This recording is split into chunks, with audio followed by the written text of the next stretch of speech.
had to figure out a way to still see Michael Jordan play, and I faxed the NBA that I was a journalist from the Netherlands if I could attend the game. And they gave me a press pass, but they told me that I had to send in my story. I went and hung around all day long at the Alamo Dome, and finally around 5 or 6 a.m. Michael Jordan walked in with all his bodyguards. I was 19-year-old, and I asked him if I could interview him, and he said yes. So that was my first ever interview. It's the biggest gift if something comes from the heart and you do see a business case in it, to go for it. And you know the worst thing that can happen? That it doesn't work. Welcome to the Startup Passport by Frontwalker. Today we're joined by Barend. Thank you very much for joining. Amongst many other things, you are the co-founder of Hera United, which is the very first professional football club, professional female football club in the Netherlands. But you have a rich history in sports and in journalism. So before we talk about the football club, shall we take a step back and talk about your time as an athlete yourself, as a footballer? It's a long time ago. No, as a child, I was always I was a very busy child. They label you nowadays ADHD, and maybe a lot of teachers thought I was an impossible child. So sports was my lifesaver, and I played football as a youngster, made it to the national junior team. Also played tennis, did make it to the national championships, but always knew I wasn't good enough to become a pro. And I did a tennis scholarship in the US, studied there and played tennis. And that's about it for my sports career. And essentially, you then started getting into journalism afterwards, right? So at some point you decided, or I think there was also a knee injury holding you back, no? With turning maybe the sports into something bigger. Yeah, I did get a knee injury, so that's why I had to quit football. But at that time already, it was, well, back then it was not possible as a female to become a pro football player. So I always knew I wasn't going to be a pro football player because I didn't happen to be a girl and not a boy. So I knew that. So in that sense, in tennis, I wasn't good enough. So now when I was studying in the United States, when I was there on my tennis scholarship, I lived in San Antonio. And we had the San Antonio Spurs, the basketball team, in our city. And Michael Jordan came back from an adventure in baseball. He came back to basketball. And I wanted to see that game, but the game was sold out. So then I had to figure out a way to still see Michael Jordan play. And I faxed, at the time you still had faxes, the NBA that I was a journalist from the Netherlands if I could attend the game. And they gave me a press pass, but they told me that I had to send in my story. So I went and hung around all day long at the Alamo Dome. That was the stadium they played. And finally around 5 or 6 a.m. Michael Jordan walked in with all his bodyguards. I was 19-year-old. I think I looked like I was 10. And I asked him if I could interview him. And he said yes. So that was my first ever interview. And well, you can imagine I really enjoyed interviewing Michael Jordan, and I got it published actually in a magazine in the Netherlands called Webber. And Webber was a boys magazine, not for girls and parents. And I liked it so much, so from then on I started interviewing more basketball players, and I became the US correspondent to the Webber. And I finished my studies. I had a bachelor in business, actually with accounting as my main topic. And I applied for some consultancy firms in Holland, and I got a job there, but the journalism kept attracting me more. So I decided to wait a year before I started work. And actually in that time, I kept on interviewing sportsmen and sportswomen. And I really liked it. So I decided not to go into consulting. But then I guess for you, it was a very, well, quite literal fake it till you make it story. With essentially starting with faking to be a journalist. Were you afraid or scared of any consequences this might have, especially in the US, or did you just think, hey, I'm going to try this, I'm going to, try to portray myself as a journalist and see like if it gets me anywhere? Yeah, I just figured I'll write a story and then I'm a journalist. And that happened. And that also just worked, so that you got access for that. Yeah, so I figured I would have been faking it till the end if I would have never done anything with it. But as I got the interview and I got it published, then I figured, okay, now I'm a journalist. So, and I actually liked it. Were you inspired by your father at all? Because he has a rich history in being a journalist himself, right? Yeah, I think one of the reasons why I wanted to leave Holland is that I wanted to be just myself and not always be remembered for both my parents. And my father, he always told me, oh, there's so many nice things you encounter in the States. Why don't you write about it? And I told him I can always become a journalist when I'm 80. So I never wanted this, but this was an opportunity. And then I realized how nice it was and how much fun it was, which he had always told me. And then I said, okay, let's just do this. I really like it. And but it's actually fun because sometimes people think, that because of your father, someone can help you. But he knew no one in the United States. So one time he came to San Antonio to visit me, and I applied for press pass for him as well, as he is a journalist. And I explained him how it worked, and I knew all these basketball players, and I introduced him to the coach of the San Antonio Spurs. And so there he was the father of Barbara, because they knew me there. It was a lot of fun.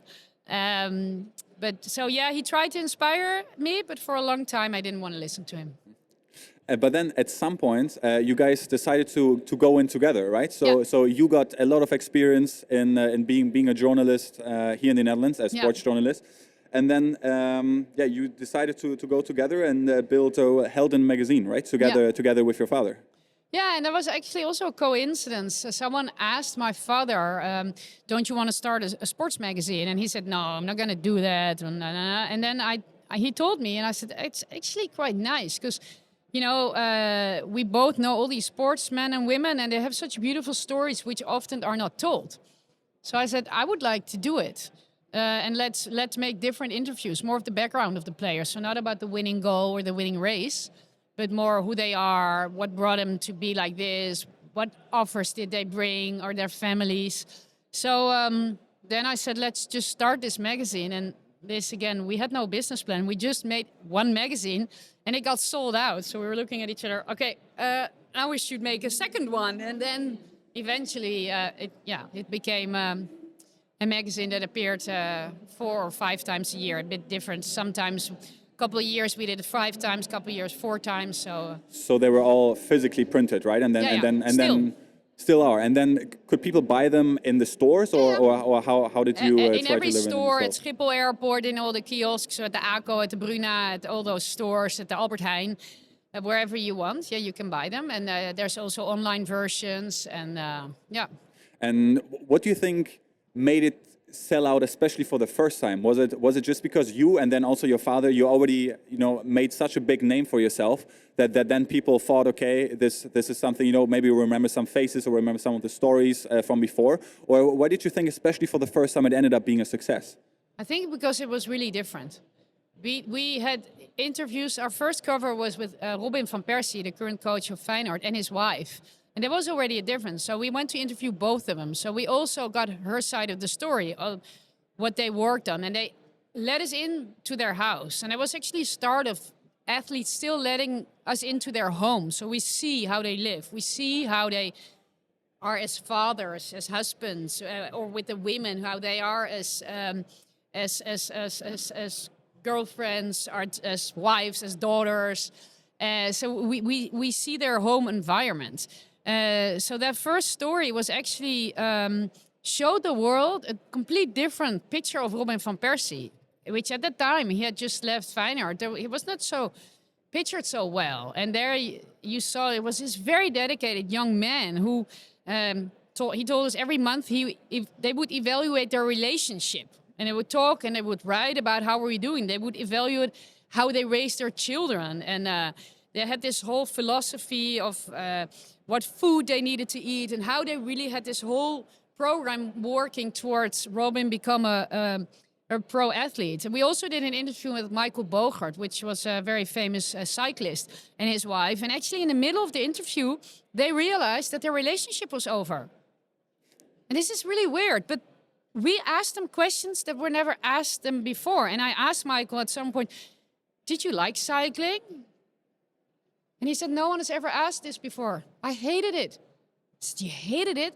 No, only when I was competing I liked it, but the training, I hated it. My life was horrible. And I was looking at his wife. He says, yeah, he's horrible at home. And and even though they still loved each other, they had completely grown apart. So that was also really, it felt like sometimes it was sort of therapy for people that they've trusted us, let us in again into their house. And I also remember Royston Drent, and he had just moved from Feyenoord to Real Madrid. And we went to him, and we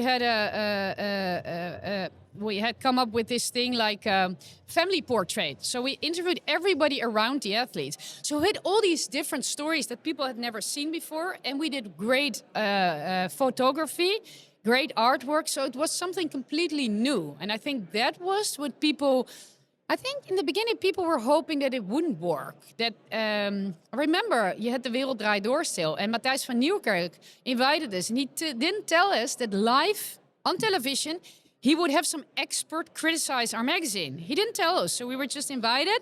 And then this expert, this well-known man, Rob van Vuren, he's called the magazine doctor. He was explaining, and he was saying why it was such a good magazine. So we're like, wow. and because they have this is different, this is new, and he was telling all these things. And I think people were, well, happily surprised with it being a different kind of magazine. And I think that's the reason it sold out. How do you feel in a moment like this when you're the one that you described before, when you do an interview where very famous or successful people, athletes, let you into their homes, and then they share these kind of things, or then especially with the example of the cyclist, where you feel like, oh, this is really turning into something else right now. So how do you feel in that moment? Because you're still there essentially for a story. Yeah. So how does that feel for you? Well, I sold the company, but I'm still working for it. We have a rule that because people are so open, they can always, after the interview and when they see it, they're free to change whatever they want. Which is not necessarily common, right? No, not common at all, because it's always, you say it, it's on tape, so it got to be in. And we don't do that because it can also happen that where sometimes people are too open or too honest, and they don't want that. But the effect of this is that they feel comfortable and they feel safe, and they are often willing to share their story. And also, it's not that we make these huge headlines, you know. So we didn't write from this story. You could read from the story that this marriage was ending. We didn't write that exactly, but you can read from the discomfort. And they actually thought it was a beautiful story when we wrote it. And I think we've had some interviews on very hard topics. People losing someone, people being very sick, athletes losing children, divorces. Actually, what happens in daily life. And I think what the athlete notice is if you treat them like human beings, they're open, and I know they can also inspire people, because a lot of kids have a parent that get cancer. Or a brother or sister died. Not a lot, hopefully, but it happens in every family that people get a divorce. So also with athletes. So in some sense, it feels okay for them to open up, so people also understand why they have sometimes difficulties as an athlete. And at the same point, they're very inspiring, because if your famous hero tells you that he visits a psychologist because he's scared of certain things, you're like, oh, so I'm not so crazy that I talk to a psychologist. And I think it's this, it is what the athletes realize, and the safe environment we give them, and that we always tell them, if you do want to withdraw it, it's fine, you can. Because sometimes people open up so much, and most of the times, actually, they're really happy, and they let the whole family read it, and they're all content with this is a story. Just now, for this magazine, I interviewed Denzel Dumfries. It was a beautiful interview, I thought, and he wrote me a text. Barbara, thank you. You wrote it so beautiful. I'm so happy with the interview. And then I'm proud. Then I'm proud that, I mean, I can be happy, but I want him to be happy as well. And so do you think, how much do you think the media landscape has changed? Or do you think it has always been kind of how it is now? It's just that you guys approach things very differently by, for example, having that rule that the people you do interview, that they can change things after, or can walk up to you and say, hey, Barbara, after reading it again, I don't want it to be part of the interview. So do you think now these days, if you were doing exactly the same thing as you did back then, you would still get access to people's homes, for example, that athletes invite you? Or is it just that it changed and people don't trust the media so much anymore? Well, we do still have the magazine. It still exists. And I do still make these interviews. And we do still get invited to people's homes. The only different thing is that other media can quote from your magazine. So, for example, one time I had someone talking about the suicide of his mother-in-law. And he had never spoken about that to protect his family. But then he told me, and I wrote the story, and I said, listen, read it when it's done, because it's such a big part of who you've become, and let your wife and children also read it. And if they're comfortable with it, we publish it. If not, we don't. And they said, yeah, we're comfortable. But then one of the headlines the next day was, Coach so-and-so, father-in-law committed suicide. And that was really hard for them. That really hurt them, you know, and that's a difficult one. So people sometimes are afraid. They say, we're not afraid of you, because you write it nicely, but what people take out of it, and especially in media in Germany and in England, they're way different than we are. They hardly ever talk to athletes, so they make up stories and they take these things out. So that makes it a bit difficult. And also athletes have their own platform, so decide not to give interviews anymore, but use their own platform. But on the other hand, still a lot of athletes, like also this next magazine, you know, Femke Bol, she's a world star. And she actually asked us again, shall we do an interview again? Because they like it also the way we do it. So yes, it's because it's changed a little bit. Not everybody will talk to us anymore. Like before, everybody would talk to us. But still, most people do. And also what you see is that a lot of managers or press officers tell young athletes, do your interview with Helden, because they treat you well. You don't have to be afraid that they're going to do anything. And sometimes even young athletes say things, and I protect them. I say, maybe it's better to write it a bit differently, because, what you say now may get you in trouble. So sometimes I even help them. And despite you, and especially also the overall magazine being very successful, essentially, you guys sold the magazine. And, now fast forward to now, you're now still in sports. Yeah. And now you're the co-founder of, the first professional female football club in the Netherlands. Exactly. So how do your current operations look like? Well, right now, my official title is I'm director of a new business. Meaning I help on the sponsoring part to get sponsorships in. With a new funding round we're going to do, I'm going to help. But, you know, I have a big network, well, basically in anything, in sports, but also in politics and everywhere. So wherever I can help and add value, I try to help. So I still have players call me and say, oh, I want to come play for Hera. And then I pass them on to our technical director. Or, we need something from the government or nationally or locally. And then I call my contacts. But officially, I'm the director of new business. And where do you see women's football go in the next year? Because recently it has been growing a lot. Yeah. And the competitions are getting bigger. There are also now a lot of games being played in the not men's stadium, but in the stadiums of the big clubs. So where do you see that going? Yeah, it's going exponentially high, and also the viewings on television. So our media viewings and valuation is going in their surrounding countries very rapid. In the US, women's sports is booming. NCAA basketball is booming on the women's side. We see it in Germany. We see it in England. And what we also see there is that they take the women's club out and make their own league. That's happened recently in Germany. That happened in England. In France. So those are important things also to evaluate the product differently. So it's not a side product of men's football. No, it's a complete different sport. It's, well, not a complete, but it's its own ecosystem, and it needs its own fuel and its own sponsorship deals. So you see that happening. Right now, you also see that the media valuation goes up. In Holland, not yet. They pay 0 for the media rights, which is, I believe, is absurd. So it's been sold in the media deal with the men for 5 years, but 0 is allocated to the women. Those are all things that will need to change and will change in the future. You're going to also be paying for media value, broadcasting rights to the women. But there's still a lot that needs to be done. For example, right now, the KNVB has decided that the league is going to have to be smaller. So we're 12 clubs now, but next year it's only 10 clubs. And we really don't understand why they make the league smaller. And the idea is less is better, but less is better only if you have a plan, if you have an investment plan. How are we going to grow those teams? How are we going to make sure that smaller clubs can keep up with the budgets? I mean, if Ajax is spending 0.01%, that can still even be more than ADO Den Haag spending 5% of their budget to the women.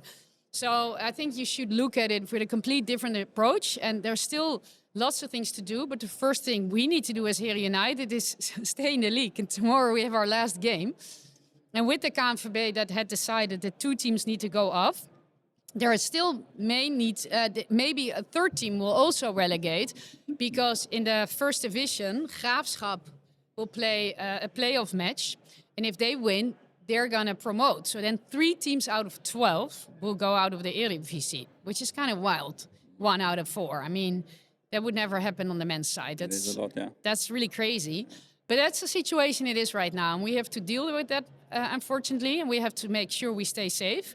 And then there's all these other things. We have to keep building the club Hera, but we also have to keep building the whole ecosystem in Holland, which everybody knows, with all the figures there are and all the what we see in the surrounding countries, that there's huge opportunities. In fandom, so in creating new fans, it's a whole new fan group. So when Ajax played Champions League Women, 80% of the people in the stadium, there were 30,000 people in the stadium, had never been to a football game, had never been to Ajax. It's a whole new target audience. So it's also for sponsors, it's a very new and attractive area. But sometimes it seems like that still needs to click in the minds of a lot of Dutch people. But for example, you're German. You see in Germany, they are doing a lot of things. And you have Victoria Berlin, which is a standalone women's club also. You see they're investing in the league. Well, traditionally, Germany has already for a long time been a women's football country. So it needs all of us. And, we need to raise the tide, to raise all boats. How do you say that? It's not only Hera United. I mean, yes, we need to change the whole ecosystem. And there's still a lot to do. And to wrap up the interview as well, now you're someone who, essentially found your passion for sports. Yeah. You lived it in all kinds of ways, and being an athlete yourself and interviewing athletes. Now with pushing female football forward. So for someone who found their passion in something, and then you had an entrepreneurial mindset as well, with building their own magazine and now pushing the football club forward. For entrepreneurs or people that found their own passion, is there a piece of advice you can give to conclude the interview to kind of like make it in that scene, whatever it might be for them? Don't overthink your plan. If it's right, if it's feel good, go for it and try to see what you can achieve. Try to get people involved and help you to work out that plan. Entrepreneurs like to help each other. They're really open to giving advice. And I think it's the biggest gift if something comes from the heart and you do see a business case in it, to go for it. And the worst thing that can happen is that it doesn't work, but then at least you tried. So I always advise people to go for it and to keep on going. And if you need money, for example, ask what you need. Ask for money. And that's an important thing. But sometimes we have the tendency to overthink and be like analyst analyzing everything dead, like it's impossible. Right, set that aside and go for it. And I'm not saying that everything will ever work. Not everything in my life that I've tried will work. But I think often out of passion and it needs to be a bit true. I mean, if I'm going to say I'm going to be the next Michael Jackson, I cannot sing. So that's stupid, Or if I'm going to be a professional dancer, that doesn't make sense. But if you do something in your passion and you know about this and you're educated in this subject and you feel like there's a market and you kind of worked it out, just go. And Dirk Sauer, who was one of my mentors, he passed away, unfortunately. He always told me, start, because it's much easier to sell something that's already there than to sell a dream. With Hera, we actually sold a dream, which is quite strange. There was nothing there. We had all this funding for just a dream. We had no license, we had no club. We could not start because we needed a license, but the fact that we already started building the brand before the club was there. We started already the Be a Hera, the activation. We already wrote a manifest. We already started living Hera. We had merchandise. We acted like we were a club already. So that helped us sell the dream. And yeah, and the dream came true. I think not only our dream, of all the people that worked, but also of all the investors, because they were also, of course, very happy when finally we were granted the license. So just go for it. And it all seems to be setting up for a success story again. Yeah, well, no, it's still hard work, and I really don't know where it's going to end. But you know, we need to start somewhere, and we're going, and we're trying to push every time. And self-doubt is also okay, because then you keep questioning yourself: am I doing the right thing? Am I doing enough? No, so I want to stay away from it's a success story already. No, we have just started. Okay, we tell each other sometimes we do have to celebrate a bit more because we always go on, but that's not our best parts to celebrate. So hopefully the tomorrow, best if we is yet to come. win the game tomorrow, then you can have a small celebration. Maybe we get pissed. We will be very excited to follow that. So Barbara, thank you very much for all of the insights and for sharing your journey. Very much appreciated. It was great. Okay, thank you.